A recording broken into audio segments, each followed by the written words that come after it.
Guys, pinainit ko na nga dyan ng kawali. Tapos inilagay ko na rin ang kalahating kilong hiniwang karne.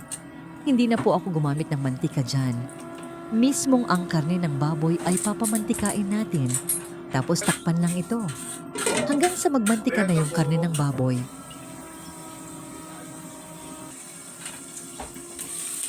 Igisa lang natin ang karne hanggang sa mag-golden brown ito. Haluin lang natin ng haluin.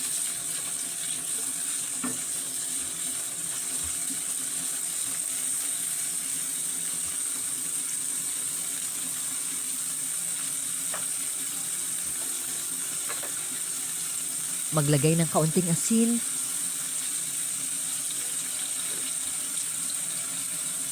Haluin lang ulit.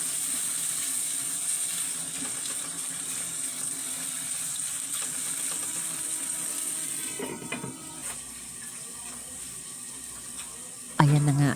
At medyo golden brown na ang karne ng baboy. Haluin lang natin para pantay-pantay ang pagkakaluto sa karne.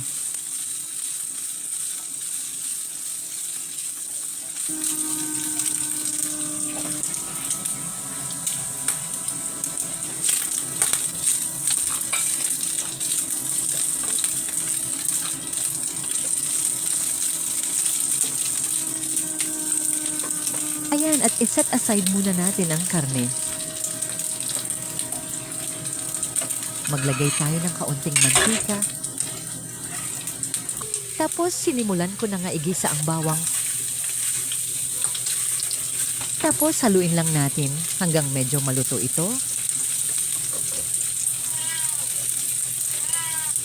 Isunod na naman natin ang hiniwang sibuyas.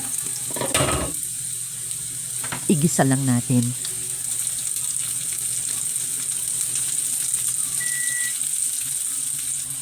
Isunod naman nating igisa ang kamatis.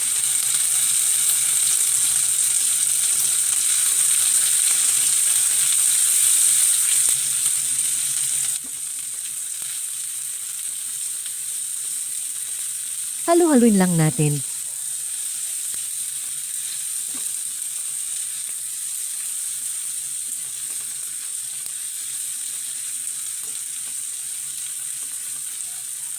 Yan! Pwede na natin ilagay ang hiniwang kalabasa. Tapos haluin lang.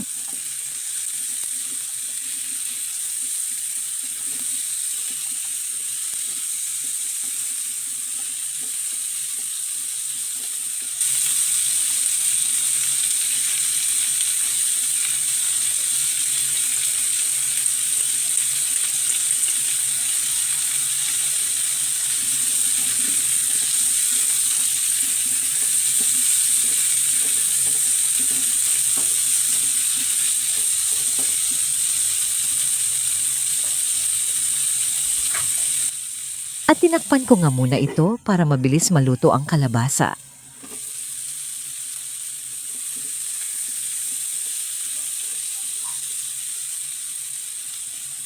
At naglagay na nga ako dyan ng kaunting tubig.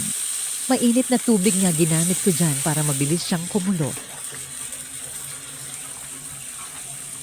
Sunod naman ay inilagay ko na ang mga sitaw.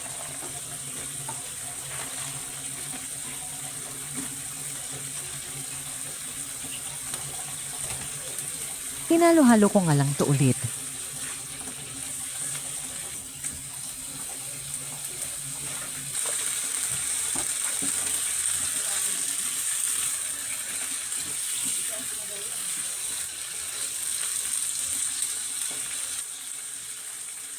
Diyan na nga ay inilagay ko na ang hiniwang talong.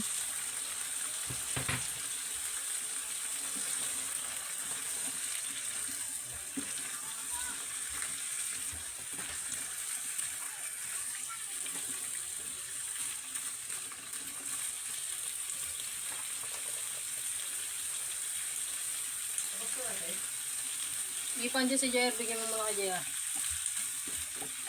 Tapos ihalo na natin ang isang pack ng kokomamagata.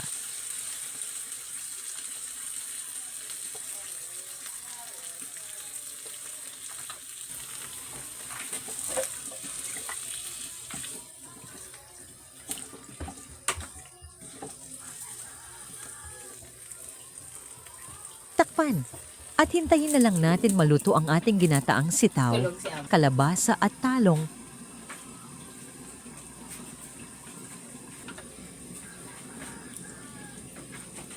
At ayan, malapit na nga maluto ang ating ginataang sitaw at kalabasa.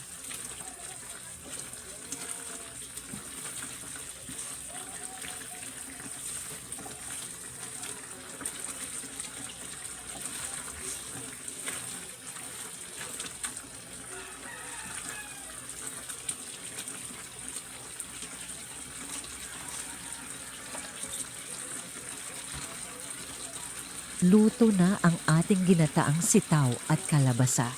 Dahil dyan, pwede na nating tikman to. Tara, kain tayo mga kakuking.